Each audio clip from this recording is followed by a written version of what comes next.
नमस्कार दोस्तों, मैं प्रियंका तिवारी। आज इस वीडियो के माध्यम से मैं आपके साथ बात करने वाली हूँ भगवान लक्ष्मण जी के जीवन के बारे में। भगवान लक्ष्मण के जीवन से हमें क्या सीख मिलती है और उनके जीवन के कुछ अनसुनी बातों के बारे में भी। हिंदू महाकाव्यों में रामायण सबसे महान में से एक है। यहाँ भगवान राम को प्रमुख पात्र माना जाता है, जिनके साथ लक्ष्मण जी भी हैं, जो एक अत्यंत महत्वपूर्ण चरित्र भी हैं, जो भगवान राम के अत्यधिक भक्तिपूर्ण और सबसे निकट भी थे। लक्ष्मण जी की निष्ठा, ईमानदारी के साथ साथ उनके स्वभाव के बारे में सभी जानते हैं और उनका न होना भगवान के लिए एक हाथ खोने के बराबर था। इस प्रकार उनके बिना रामायण का महान युद्ध नहीं जीता जा सकता था। वह महान गुणों वाला एक महान चरित्र थे, लेकिन उनके बारे में हम असल में बहुत कम जानते हैं। आज हम भगवान लक्ष्मण जी के बारे में आपके साथ 10 रोचक तथ्यों को बताने वाली हूँ, जिनको जानकर आप खुद ही हैरान रह जाएंगे।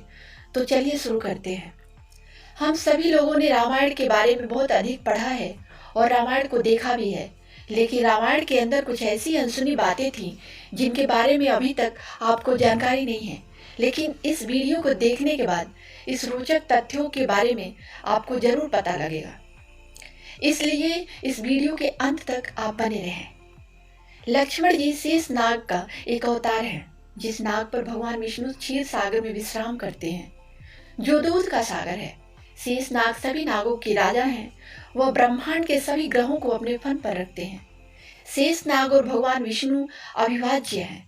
भगवान विष्णु को अक्सर शेष नाग पर आराम करने के रूप में चित्रित किया जाता है।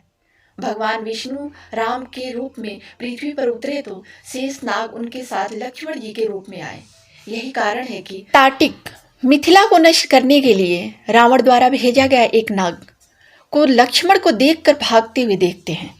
लक्ष्मण जी ने एक बार कहा था कि चूंकि वह राम जी से छोटे हैं, इसलिए उनके बड़े भाई की प्रत्येक आज्ञा का पालन उन्हें करना पड़ता था। वो इस बात पे बोले थे जब माता सीता जी को जंगल में छोड़ने की बात आई, और वो भी लक्ष्मण जी को छोड़ना था।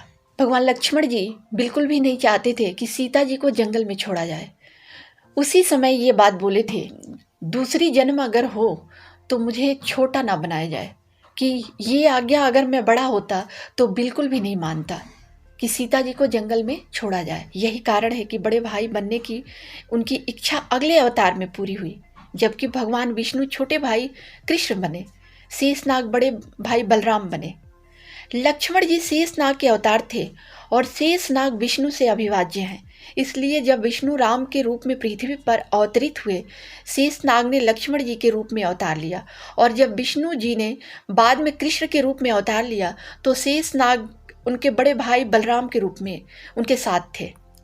जब भगवान राम के वनवास के दौरान लक्ष्मण जी ने 14 साल तक उनके साथ रहने का फैसला किया, उन्होंने नींद की देवी निद्रा देवी से अनुरोध किया कि वे उन्हें 14 साल तक सुलाए ना, ताकि वह जाग सकें और भगवान राम और सीता जी की रक्षा कर सकें।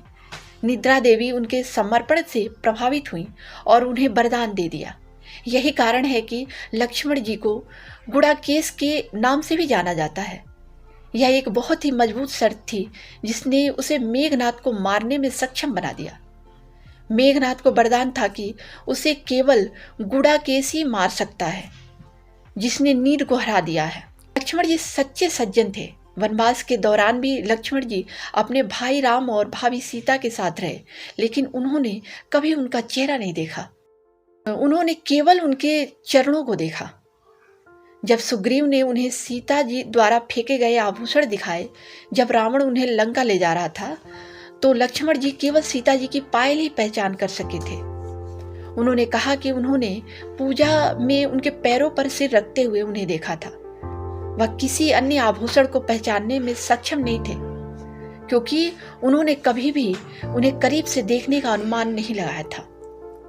युद्ध के बाद ऋषि अगस्त्य अयोध्या आए। ऋषि ने कहा, मेघनाथ कोई साधारण असुर नहीं था, वह इंद्रलोक का विजेता था।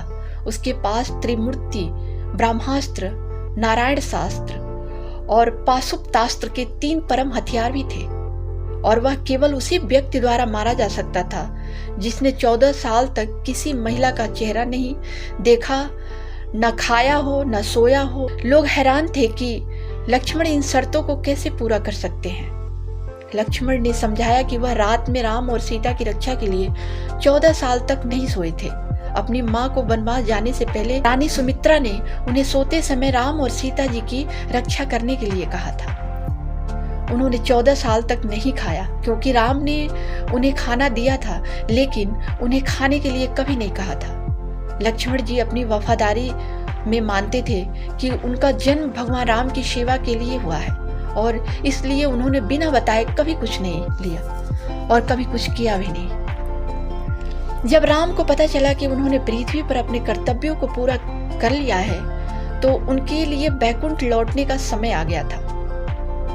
राम ने यम को आमंत्रित किया, लेकिन यम ने एक शर्त रखी कि उनकी बातचीत गोपनीय होनी चाहिए और जो कोई भी कमरे में प्रवेश करता है उसे मौत की सजा दी जानी चाहिए। इसलिए राम ने लक्ष्मण जी को कमरे की रखवाली करने का जिम्मा सौंपा ताकि कोई भी प्रवेश न कर सके। इसी बीच ऋषि दुर्वासा आए और राम से मिलने की इच्छा व्यक्त की। पहले तो लक्ष्मण जी ने विनम्रता से मना कर दिया, लेकिन ऋषि ने जोर देकर अयोध्या को श्राप देने की धमकी दी। अयोध्या को बचाने के लिए लक्ष्मण जी ने सभा को बीच में रोकने का निश्चय किया। घटना के बाद राम का वचन पूरा करने के लिए वह सरयू नदी के तट पर गए और अपनी जान दे दी। हालांकि राम की मृत्यु से पहले लक्ष्मण की मृत्यु आवश्यक थी क्योंकि वह शेषनाग के अवतार थे और विष्णु के बैकुंठ लौटने से पहले उन्हें वापस लौटना पड़ा था। वनवास से पहले राम अपनी ही पत्नी को समझाने की कोशिश करते हैं और उनसे कहते हैं कि अगर वह चाहे तो अपनी ससुराल वालों के साथ राज्य में वापस रह सकती हैं। लक्ष्मण को वापस रोकने के लिए, मनाने के लिए राम चर्चा का यह विषय भी नहीं लाते हैं क्योंकि राम जानते हैं कि लक्ष्मण वैसे भी वनवास में उनका पीछा करने वाले हैं। लक्ष्मण राम को बहुत प्रिय थे। जब लक्ष्मण युद्ध के मैदान में घायल हो गए और लगभग मर गए तो राम ने रोते हुए स्वीकार किया कि वह अयोध्या में धन के बिना रह सकते हैं, वे अपनी प्यारी सीता के बिना रह सकते हैं, लेकिन वे लक्ष्मण के बिना नहीं रह सकते। सीता के गायब होने से उदास होने के बाद लक्ष्मण लगातार राम से बात करते थे। वाल्मीकि रामायण में वनवास के दौरान कई मौकों का हवाला दिया गया है जब राम एक पागल की तरह लगातार रोते रहे, सीता के ठिकाने के बारे में जंगल में पेड़ों, फूलों, पौधों और जानवरों से पूछते रहे। अक्सर उदास और तड़पते हुए जमीन पर बेहोश हो गए। जबकि लक्ष्मण जी ने एक की भूमिका निभाई, कार्यवाहक और परामर्शदाता जिन्होंने उन्हें प्रेरणा के शब्दों से उत्साहित किया। राम न केवल लक्ष्मण के भाई थे बल्कि पिता और गुरु भी थे। विश्वामित्र ने राम को कई अस्त्रों और शास्त्रों में दीक्षित किया और राम के गुरु बन गए। राम ने बदले में उन्हें लक्ष्मण को दिया और लक्ष्मण के गुरु बन गए। भगवान राम लक्ष्मण के गुरु के रूप में भी जाने जाते थे। किसी भी कार्य की शुरुआत करने से पहले लक्ष्मण हमेशा उनके भाई की आज्ञा जरूर लेते थे और किसी भी कार्य की समाप्ति पर हमेशा अपने भाई के पास जरूर आते थे और उनका आशीर्वाद लेते थे। इस बात से यह स्पष्ट होता है कि भगवान लक्ष्मण राम के शिष्य थे। आज के इस वीडियो के माध्यम से आपके साथ भगवान लक्ष्मण के जीवन के 10 रोचक तथ्यों के बारे में बात की। आशा करती हूँ कि आप लोगों को ये वीडियो पसंद आई होगी। अगर आपको इस वीडियो की जानकारी अच्छी लगी हो तो इसको अपने दोस्तों को शेयर कीजिए, सब्सक्राइब कीजिए, हमारे चैनल को लाइक कीजिए।